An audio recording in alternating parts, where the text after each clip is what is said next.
Mesdames et messieurs, amis du sport, bonsoir.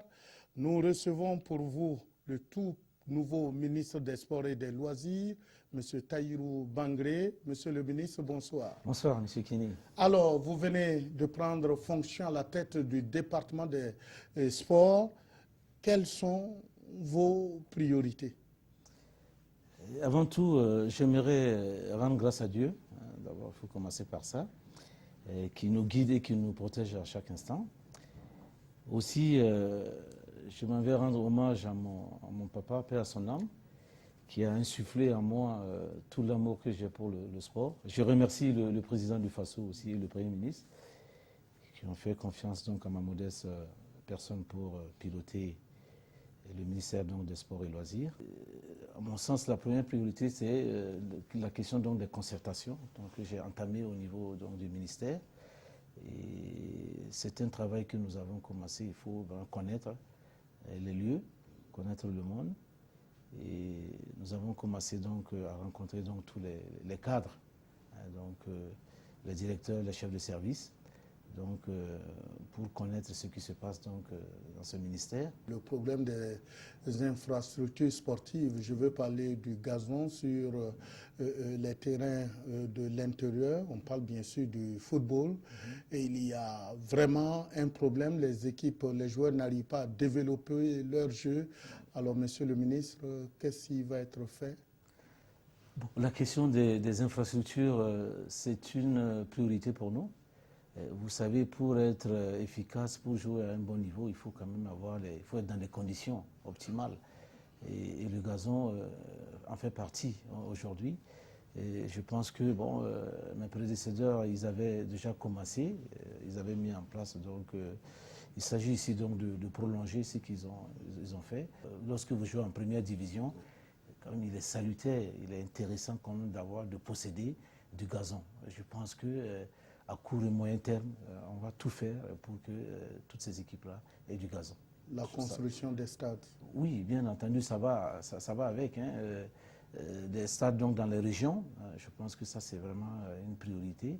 Ça a commencé d'ailleurs, donc, comme vous l'avez vu, je suis venu trouver donc, des projets que je suis en train de regarder. Et donc, dans certaines régions, vous voyez à Kaya, à Gawa, etc. Donc il y a des décisions donc, qui sont prises.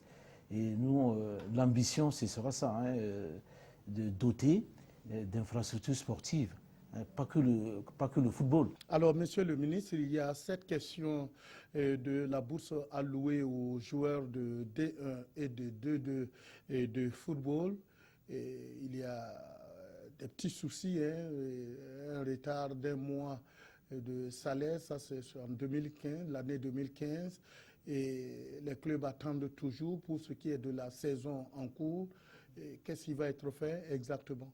J'ai discuté avec le colonel Cabré, donc, et aussi avec le président de la fédération. C'était un problème donc, de charge, de cahier de charge qui n'était pas rempli. Donc d'où l'arrêt donc, de cette bourse au 11e mois. Donc je pense que je vais écouter tout le monde. Et je pense que quand même, on va faire un effort quand même pour respecter ce mois, ce 10e mois. En fait, c'était 9 mois qui a été payé. Donc, ce 10e mois, on va tout faire. Donc, avec les services techniques, on va voir ce qui est possible donc, de faire immédiatement donc, pour respecter donc, les engagements donc, ministériels. Les autres disciplines qui pensent qu'elles sont laissées pour compte, il n'y a pas de bourse. On a aussi des joueurs de haut niveau. Quand vous prenez l'athlétisme, qui nous ramène un peu... Oui, je pense qu'il ne faut pas qu'il y ait de la jalousie ici. La réflexion est menée. Oui, la réflexion est menée donc, à notre niveau avec donc, le service technique. Il faut voir aussi, peut-être que le football, c'est la vitrine.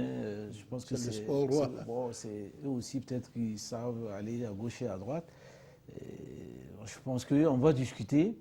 Et c'est tout à fait normal que les gens se posent des questions. Donc, lorsque vous ne connaissez pas peut-être les dessous des choses, donc lorsqu'on vous explique, on peut comprendre comment ça s'est passé, le fait que ces équipes-là aient des bourses aussi avec le...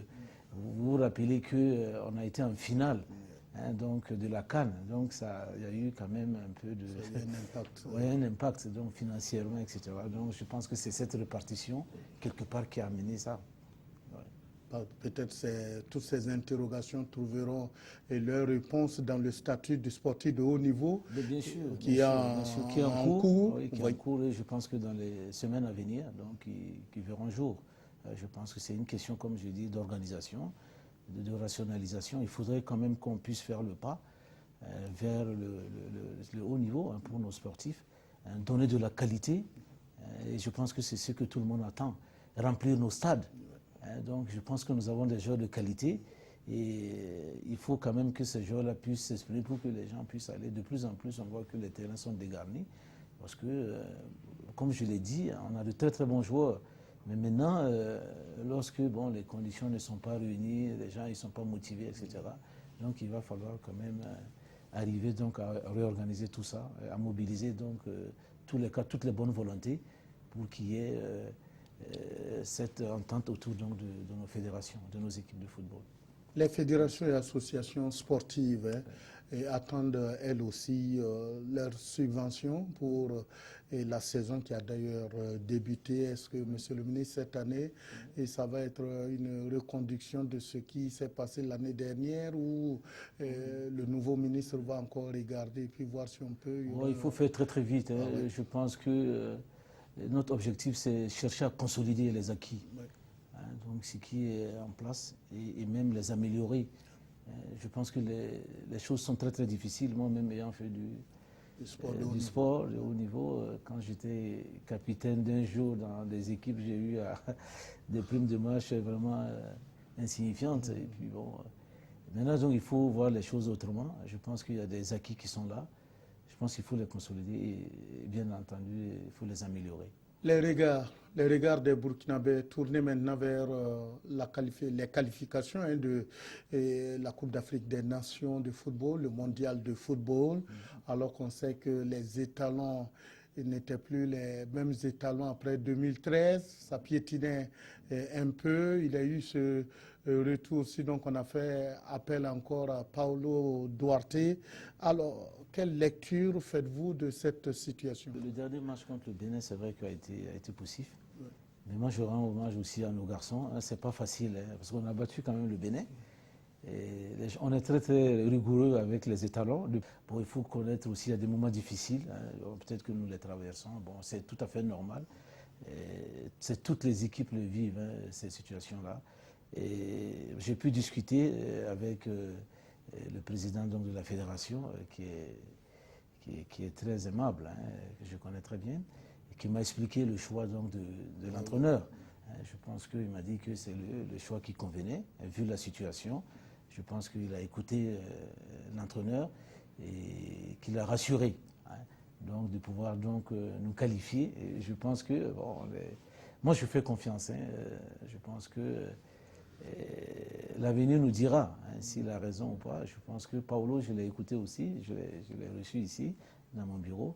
Il est très déterminé. Je pense qu'il fera un travail de qualité donc, avec nos joueurs. Il y a les clubs qui vont aller en campagne africaine avec quelques soucis quand même des dirigeants parce qu'au nombre de places réservées à ces équipes-là pour les sorties, on parle de 21 places. Je sais que ça commence à murmurer, les gens ne sont pas contents. Vous avez sans doute eu écho. Oui, mais je suis avec nos services techniques, on est en train donc d'en débattre. Et je pense, comme j'ai dit, les jours à venir, on va recevoir donc toutes les équipes, notamment les fédérations des équipes. Ce sont des points qui seront abordés donc bien évidemment ce jour-là. Et il faudrait que les équipes sachent aussi, l'essentiel est peut-être ailleurs, c'est sur le terrain. Donc il va falloir mobiliser donc nos joueurs pour qu'ils puissent se qualifier. Les autres disciplines, je peux parler des sports de mer, de combat et même l'athlétisme et autres, c'est des sports individuels. Oui. En tout cas, attendent également de participer, de pouvoir participer aux compétitions internationales et sous-régionales, si on peut s'exprimer ainsi. Et plus précisément, leur championnat d'Afrique, est-ce que le ministre encore, le nouveau ministre va être prêt à les accompagner? Bien sûr, je le dis, c'est un travail d'équipe ici. Et comme comme le chef d'État l'a dit, il faut faire le maximum, faire le tout pour que nos équipes puissent nous représenter. Je pense que, comme je l'ai dit, on va consolider les acquis et les améliorer. Ça, je donne ma parole par rapport à certaines situations. On apprend aussi que le handball veut organiser la Coupe des clubs champions à Ouagadougou. Je parle de la fédération. Est-ce que vous avez été saisi, le ministère? Vous êtes au courant? Oui, j'en ai entendu parler, mais il faudrait en discuter donc le dossier n'est pas... avec le dossier. Il faut bien le ficeler, hein, parce que la question des infrastructures risque d'être posée pour pouvoir organiser cette compétition. Je pense que ce sera très bien qu'on puisse l'organiser. Hein. On va se donner les moyens parce que ça permet aussi à nos équipes, à nos jeunes sportifs, d'être à la hauteur de se confronter donc aux grands. Et c'est l'occasion aussi d'avoir des infrastructures. Je pense que cette organisation, on va voir donc avec justement la fédération de handball, la faisabilité. Vous arrivez au moment où certaines fédérations sont en difficulté, il y a des petits problèmes internes, et je vais parler du karaté do. C'est vrai que le cyclisme est en train de sortir un peu de ces petites bagarres. À côté, on note également le lawn tennis. Alors, une appréciation sur ces différents c'est ce que je dis, c'est un travail de concertation. Il faut être allé, voilà pourquoi je tiens à les rencontrer tous, pour qu'on mette la balle à terre aussi, parce que nous sommes là, il y a des querelles, je pense que j'ai eu à le dire, il y a des fois de ces querelles qui sont inutiles. Nous sommes là au service donc de nos jeunes. Et si ces querelles-là doivent empêcher les jeunes de faire leur sport, je pense que ce n'est pas une bonne chose. Donc, je vais rencontrer tout le monde pour chercher à savoir, apaiser les choses. Je pense que vraiment on a intérêt. Les jeunes, il y a des attentes qui sont là. Donc nous, on est dans cet accompagnement. On fera le tout donc, pour que nos équipes soient à la hauteur où qu'elles se présentent. Vous êtes un ancien international de football. Monsieur le ministre, pouvez-vous nous rappeler en tout cas votre parcours à ce niveau? Ça a commencé où? À Bobo-Dioulasso? Oui, bien entendu. Ça a commencé à Bobo, dans le quartier, au lycée. Et l'occasion aussi de dire que la priorité aussi du ministère, c'est d'insuffler, de réorganiser le football dans le quartier, le sport dans le quartier. Et même dans les établissements. Dans les établissements, d'en parler, mais je vais faire un clin d'œil. L'USBF, il faut réorganiser, mettre tout ça. Parce que là, nous, on a commencé par ça. À l'OSEP, où j'ai commencé au CM2, CM1, même en 6e, on revenait me chercher pour que je puisse jouer. Et je pense qu'il faut réorganiser tout ça dans les quartiers. On a les moyens. Je pense que si les quartiers, on y met les moyens, les gens sont prêts à supporter les coûts. Et pour dire qu'il n'y a pas que l'État, il n'y a pas que les ministères pour accompagner. Les gens dans les quartiers, ils sont prêts à aider. C'est leurs enfants qui jouent. Je pense que c'est une question d'organisation, de rationalisation et on va le faire. Bon, moi, j'ai commencé à Bobo, à l'ASFB, à Minim. Aussi l'occasion pour moi donc de remercier tous nos entraîneurs. Donc je rends hommage à tous ces entraîneurs bénévoles qui nous ont si bien encadrés. Et vraiment, c'est du sacerdoce donc, à leur niveau. Et je pense à Diané, à Macky Sall, à son âme, à Youl, et bien d'autres, ou ailleurs aussi, tous ces bénévoles dont je leur rends hommage aussi. Et à l'ASFB, minime, cadet, en junior à l'ASFB, et puis très tôt, une sélection aux étalons. À 17-18 ans, voilà. Donc, première sélection, et puis voilà, après le bac, je suis venu à l'ICO, ils sont venus me chercher à Bobo-Dioulasso. Donc après l'ASFA Nininga, et j'ai terminé au RCK avant d'aller en France. Le meilleur souvenir reste quand même l'ASFB. Oui, avec la finale en apothéose ici, la finale de la Coupe des 3S contre l'ASFA à l'époque. C'était intéressant. J'ai dû marquer 2 ou 3 buts en finale. Je pense que c'était le summum un peu. Je devais avoir 20 ans. C'était magnifique. Avec ce souvenir du président Thomas Sankara qui descend. Contre la Chine, c'était l'inauguration du stade du 4 août, qui vient nous saluer, etc. Bon, on était tout jeunes et tout beau aussi. Vous vous rappelez sûrement de vos coéquipiers, certains coéquipiers dans l'ASFA?